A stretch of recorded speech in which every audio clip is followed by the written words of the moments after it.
Right? It's a part-time commitment and full-time honor. You might even find a politician.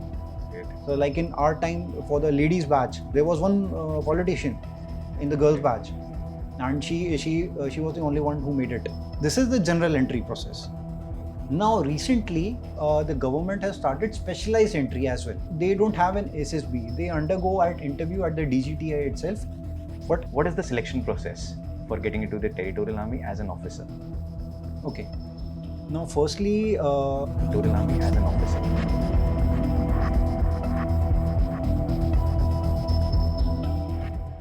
Namaskar, Jai Hind. Welcome everyone to the YouTube channel of Centurion Defence Academy. Today we have with us someone very special, lieutenant Kavish. He is serving in territorial army. जब मैं इनका introduction पढ़ रहा था तो मुझे काफ़ी सारी चीज़ें देखने के लिए मिली और मुझे अब सोचना पड़ रहा है कि क्या चीज़ें बोलनी है, क्या चीज़ें नहीं बोलनी. Firstly, he's right now serving in 11 GR and Territorial Army. A lot of you might not be knowing what is Territorial Army.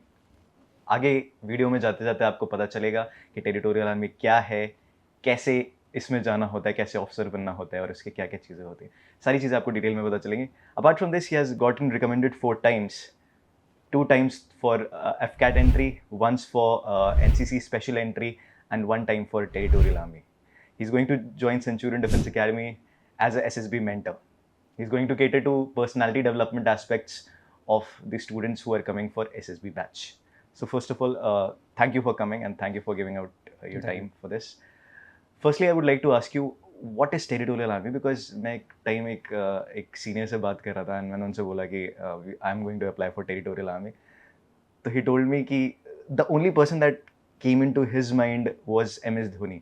तो उन्होंने बोला कि बहुत ही एक्सेप्शनली कोई फील्ड में आपको बहुत अच्छा करना होता है तभी आप जा सकते हो टेरिटोरियल आर्मी में. तो ये काफ़ी सारे मिसकंसेप्शंस आई थिंक मैंने देखा नोटिफिकेशन में ऐसा कुछ नहीं लिखा हुआ था. तो ऐसे काफ़ी सारे मिसकंसेप्शंस हैं टेरिटोरियल आर्मी के बारे में. तो I want you to put some light onto it. Okay, firstly, many dignitaries like MS Dhoni and Kapil Dev, those who are part of TA, so they have been given an honorary rank. So they are not into active duty. So they are just something like to attract the youth towards the forces. For example, Sachin Tendulkar was given an honorary rank of group captain for Air Force, but he is not serving in Air Force. Okay. Now, what TA is basically, Territorial Army has come into officially into existence in India in 1948 when TA Act was passed. Now, the objective was you have regular army which is deployed on your borders, okay, which are manning all your IB and LOC and LAC. Okay. Now, what happens in case of war? The army goes and starts fighting it. Okay, but you had your peace installations as well. You had your ammunition depots, you had your fuel depots, your critical installations. Okay, it could be airfields as well. So now those need protection. So in that case, you have manpower shortage. So now those installations are protected by the TA. So regular army goes in the main heat of the battle to fight the war, and TA comes and takes over those installations till the time emergency or the war situation is there. Once the peace has been re-established, then again you go back. So TA is again a part-time commitment. As you must have read in the advertisement that it's a part-time commitment and full-time honor. Yes. So that is the thing. Okay.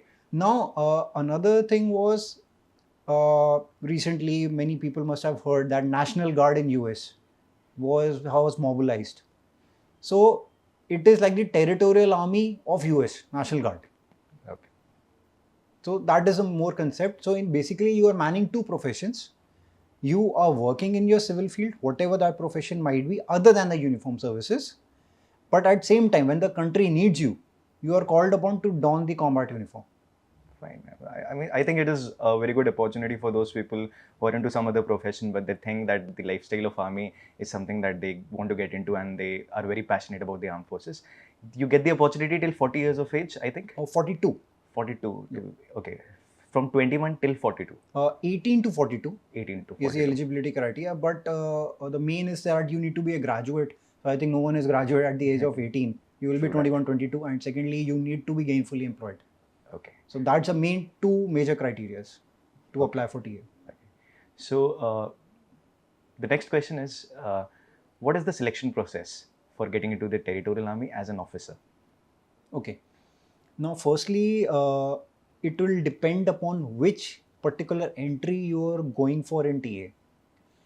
Earlier, there was a general TA is there through which I have joined. So in this, you give a written exam, which is generally at a graduation level, just similar to something CDS and AFCAT. You give that exam. If you clear that, then you go for your SSB interview. You clear that, then you give your medicals. You clear that, you have a merit list, and after that, you get into TA. You do your training, and you become a commissioned officer in TA. This is the general entry process. Now, recently, the government has started specialized entry as well. That is your language expert, Mandarin was recently there, and your cyber security specialist are there. In this case, there is no particular general written exam. They have an exam of very specific trade itself. For example, if you are applying for language specialist entry and Mandarin is there, so your exam will be conducted on Mandarin. Okay. If you are coming for cyber security specialist, then exam will be conducted on cyber security to check your expertise. Right. And they don't have an SSB. They undergo at interview at the DGTI itself.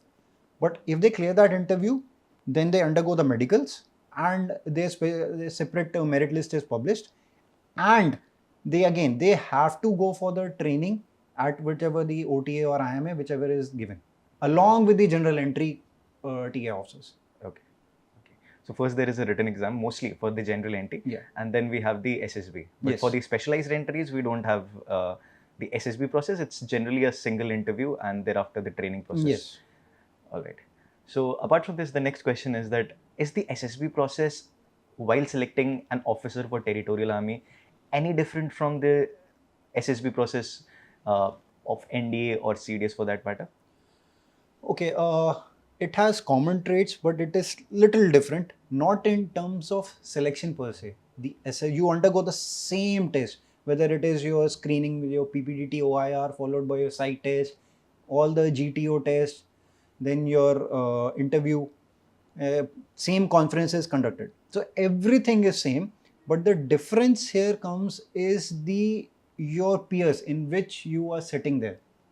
Because in other entries, for example, if you're going for an NDA entry, the age bracket and plus the maturity level will be almost same. Everyone will be between 17 and 18 or maybe 18 and a half years of age. Everyone will be either appearing in 12th or just passed out from 12th. Right. Plus minus 1 to 2 years. Same will go for CDS entry or AFCAT or any other entry. But in TA, since the age limit is still 42, you could have someone as young as 22, 23 who has just graduated and is doing a job, could be in any company or maybe taking up a family business, all the way to someone who is having kids of 10 to 12 year old and is an IAS officer or is a merchant navy captain of the ship, is highly mature, has seen that world, has that expertise. Right. So it becomes very diverse and holistic environment. So that becomes a little intimidated to other younger candidates, I feel. Yes. So that's the major difference. Other than that, what the assessors are looking for, all in terms of your qualities and the testing procedure, it's same. All right. So the process is same, but the age gap is such. There's such a difference in the age gap that you get to see a lot of young candidates competing with the older candidates, right? Actually, you get to learn also. Like someone from 25, 26 year old, when you are in free time, you are interacting with these older people who have seen the world. Yes. So you get to learn, and when you see people having such diverse backgrounds, okay, if, for example, you have someone is an IAS officer who is giving in your group. So, and you feel, okay, I'm also planning, is my backup plan, that I want to appear for UPSC, and you have an IAS officer right there. So he keeps on guiding you. Someone feels, what about merchant navy? This is also a lucrative career option. So there's a lot of exchange of ideas and thoughts. Okay. So I also got to know that in the recent notification that there were 18 vacancies for men, and I think there was only one vacancy for women. Yes. So that way also, I think the competition level is much higher in comparison to other entries, because in NDA you have close to 400 vacancies, IMA you have 100 vacancies, and likewise. But over here you are getting a lot of people from different backgrounds, and plus there are only 18 vacancies. So I think the competition kind of increases drastically in this particular entry. Yeah, What's your say on this? that's totally true. The competition is actually very high. Like I've given other entries, I had never been that nervous in terms of the merit. But Right. here I was little nervous initially. But then again, the number of recommendations were less as compared to the number of seats, which were so Okay. seats had gone vacant. So then I got relaxed. Okay, the merit problem is now sorted, Right. and the number of seats are less because see the TA in the organization, you have your infantry units, you have engineers. These are your primary there. And again, the number of engineer units are very less. Maximum you will find are your infantry, your eco TA, ecological territorial battalions, and your HNH. मोटे मोटे तौर पे they all are part of some infantry regiment. Okay. So now, since the job role is such and you have very less units, so that is the reason the seats are also less as compared to other entries, because when you join regular army, it is not just infantry, you have ASC, you have ordnance, EME, armored, RT. Right. So the requirement for the officers is also increased. So that's why you have more seats there. You have seen the SSB of NCC entry, then you have seen the SSB of FCAT entry, and then you have also gone through TA. Is there any difference? I mean, I know we have already mentioned that the selection process is the same, but being the person who has been through all of these SSBs, what can you suggest to a person who is preparing for a Territorial Army SSB? How should he prepare differently for that? In terms of preparation, I'll say that just be yourself. Don't get, firstly is that don't get intimidated by the when you report there and you see people, like I said, the diversity. Right. That will start to affect you. You might even encounter some candidates those who were previously recommended in other entries but could not make it into the merit. They are also there. Then you start feeling, oh, I've never cleared the SSB. Now these guys are there. You have bureaucrats are there. Maybe you might even find a politician. Right. So like in our time for the ladies batch, there was one politician in the girls batch, and she was the only one who made it. So that becomes a little that what you call as pucker factor. So don't let that play with your mind. Stay cool, be yourself, okay. And I'll say just enjoy the process over there. Treat it just like any other SSB you have gone through. Okay. Okay. In terms of preparation, be thorough with what your main profession is. Okay. Because that will be your grinding upon. Because they know you will be now manning two professions. You will be donning the uniform as well as whatever you're doing in the civil. They need to check how good you are there. Can you manage those both things? Right. So that will be thoroughly checked. So be sure that you are through with that. Okay. Right. And be physically fit. Irrespective of the age, irrespective of anything, you will run BPT, you will do PPT, you will do route marches. One of the primary requirements of getting into the armed forces, right? Yeah, so there will be no leeway there. If in case you fail those tests, you will not get your PIPs. You are out of TA. Right. So that is many people think, okay, in case they are joining at the age of late 30s or just 40 and they will not undergo those physical tests. No, I'm sorry. Good news or bad news, depending on them, you will do every test. The timing and the standards will be as per that age bracket, but you will be doing those tests. You pass those, you will get your ranks. You fail those, you are out. Your role as a SSB mentor in Centurion Defence Academy, you are soon going to join Centurion Defence Academy as a SSB mentor, as well as a personality development coach. So, in what ways will you help candidates hone their personality, hone their skills in such a manner that they become very efficient and effective officers? Okay. In my training days at OTH Chennai, so what I learned over there, even when you join the academy, the polishing is continuously going on. You are there trying to make the best version out of you. It is not there. There's just no training you to fight the war. Right. They are training you to lead men. They're imbibing that character inside you. And that is not done just through those that, okay, you are just writing a story or writing a sentence. No, there are different means and methods to enhance that personality, to get that shine in you. So my objective is to whatever I have learned in my training days, other than the ragda part, use those techniques here and to get that finishing touches and that shine in the aspirants here. For example, many candidates, they just focus on the OLQ part. They keep on describing OLQ, that if the assessor is asking that, okay, what are your strengths? I'd say, sir, I'm good with social adaptability.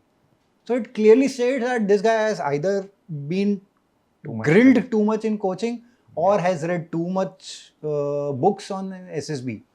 Okay, but a general candidate who is going, let's just say he's a good football player. So, okay, sir, I'm a good team player. I'm a good captain. I've been a captain of the football team. Sir, I lead my team to victories.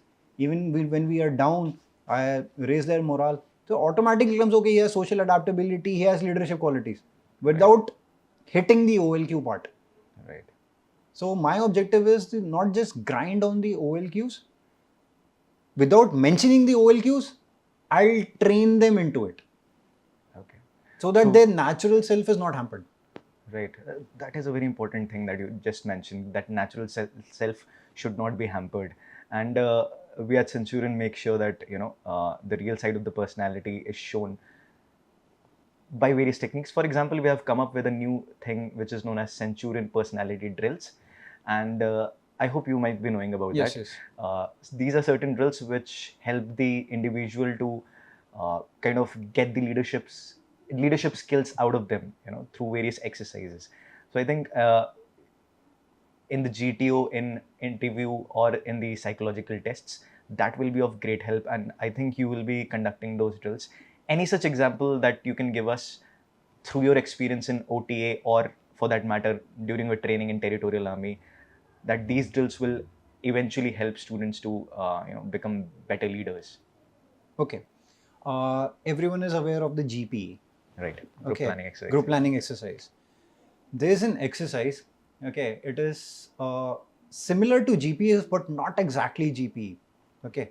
So in that scenario, it is that you are the captain of a naval ship. Okay, and that ship has been struck by an iceberg, something like Titanic, and now it is sinking.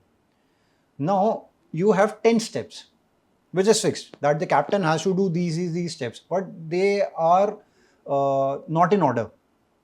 Okay. You have to write those steps on your own first.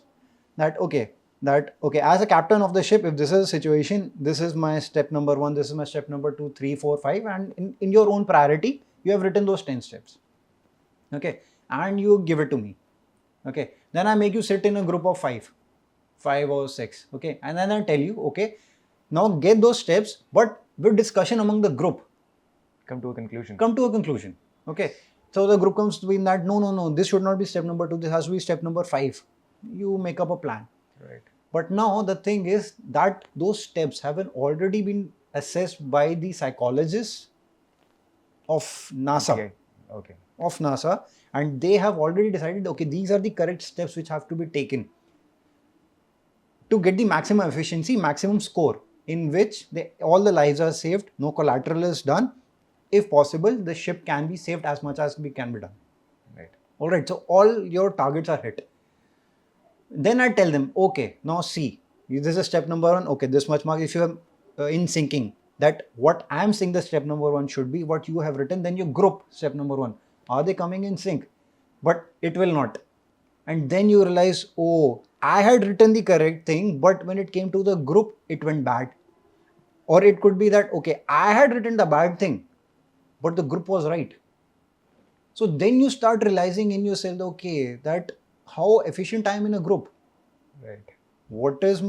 Can I influence? Can I put up my point? Or can I absorb the points which the other are giving me? Because in armed forces, we always say that, ready to lead, but also ready to follow. Right, exactly. So you need to have both the traits. So this particular exercise, which is similar to GPE, but not GPE, They Okay, teach you a lot about reasoning exactly. and everything, right? So this is just one example. Yes, you mentioned a very important point, that it is also very important to listen, right? Being a leader does not mean that you will just keep on saying things and you'll not listen to others. You'll not absorb things from others. That is a very important aspect of being a leader, right? So yes, both the aspects have to be catered to while you are performing in a group. You have to give points at the same time. You have to make sure that the other good points are also not unheard of. Yeah, example I can say is that even when I got commissioned in TA and I was in my unit, I'm an officer. Okay, I'm a lieutenant. I'm looking after my troops. I'm the troops. Okay, but I'm in Manipur. I don't have the field experience. I'm coming into an active CI environment for the first time. I might be an officer.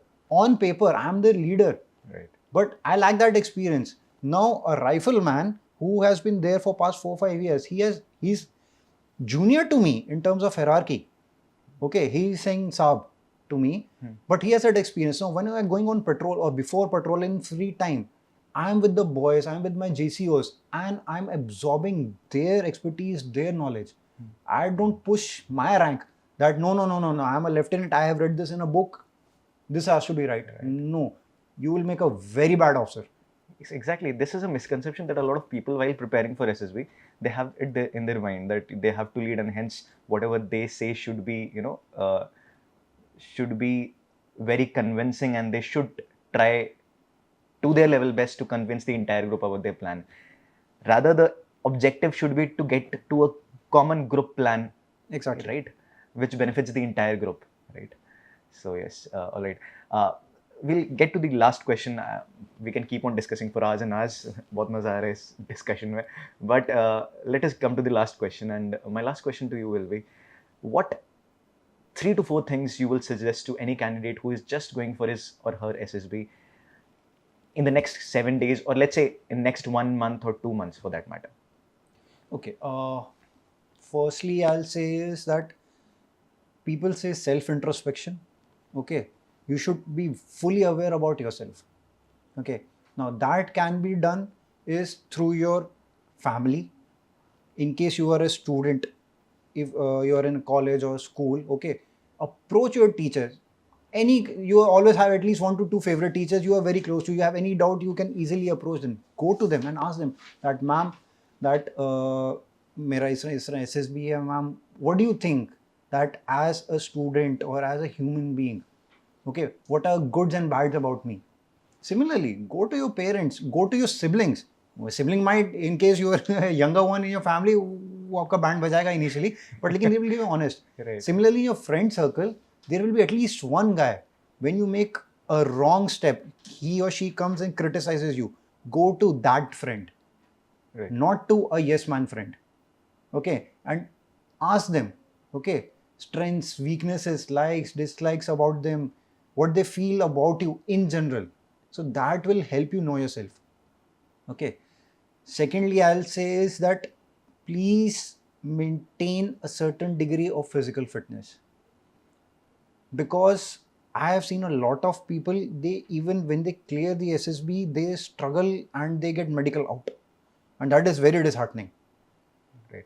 So please maintain that certain degree of physical fitness, and it also creates a little bit of good impression also, because you say na, that first impression is the last impression. Yes, obviously. Yes. So when you have that little bit of bearing of an armed forces officer, so it shows that okay, you are interested in that particular job. Also, I also think that if a person is physically not very fit, then he should not say that I'm very passionate about getting into the armed forces. That is my personal take on this, because physical fitness is one of the primary things which the armed forces require. And if you're not working on that, let's say 4 days a week, then I think passion is something that is exactly somewhat missing. Like many aspirants, they falter upon is they think that okay, armed forces fitness, they need to be like Rambo or Arnold Schwarzenegger. No, you don't need to pump iron or in a gym. You can just go to a park, do 5-6 rounds of it. There might be a monkey bar.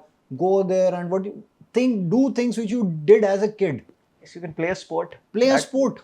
That can help also, right? Do that. Yes. So automatically it will show you, because it will show that interest in the armed forces, that yes, you are keen on joining it. You want that thing inside you, in your soul, and not just to don the uniform and flaunt it. Okay. Thirdly, I will say is that, like I said, be yourself. That's very important. I've seen candidates, what they do is that they try to show the best of them. They put on a mask and they show that, sir, I'm really good in this, I'm the best in that, even if they're not done something. For example, in PIQ, you might have not played basketball or football, but over there it's just written just to impress the entering officer. You will be caught. So Right. please don't lie or don't fabricate anything. Just be yourself. You have good in you, you have something bad in you. Let it out. That should be accepted. That as should it be is. accepted. Yes. Okay. And last point, please don't be chatki, don't try to be oversmart. The assessors over there, they have plethora of experience. They will catch your lies, or they know, okay, you are trying to, do a shortcut, and it will, even if everything had gone good, it will go bad. Because in army we have an honor code. And honor code states that I will not lie, cheat and steal. That's a basic fundamental. It has to be in your DNA. And the moment you falter on the honor code, it's a non-negotiable sin. Right. So that kind of, I think, sums up all the entire preparation about SSB. You prepare in the SSB for this 21 days so as to bring in the best side of your personality, I think. And once you bring in the best side of your personality, you are showing the best version of yourself. And thank you for your time and for your very useful insights on this. And we'll interact with you later whenever we get time, whenever you get time. And this was a very full experience for me as well as for all the listeners. So thank you, Lieutenant Kaveesh. We'll meet you again. Thank you. Thank you. अगर देश की वर्दी पहनना है आपका भी सपना, तो आपकी मंजिल तक पहुंचाने के लिए सेंचुरियन डिफेंस एकेडमी है आपके साथ, जो है एनडीए की सफलता में एक भरोसेमंद नाम। यहां आपको मिलता है बेस्ट मेंटर्स का मार्गदर्शन, regular classes, extensive study material, experienced SSB expert से training, largest GTO ground, weekly mock test और रेगुलर डाउट क्लियरिंग क्लासेस जैसी कई सुविधाएं, ताकि आपकी डिफेंस प्रिपरेशन हो पूरी A to Z। तो फिर देर किस बात की है? सेंचुरियन डिफेंस एकेडमी वेलकम करती है हर उस एस्पिरेंट को जिसने देखा है सपना देश सेवा और रक्षा का। अभी एनरोल कीजिए हमारे कोर्सेज में और टॉप AIRs की तरह ही दीजिए अपनी मेहनत को एक विनिंग बूस्ट।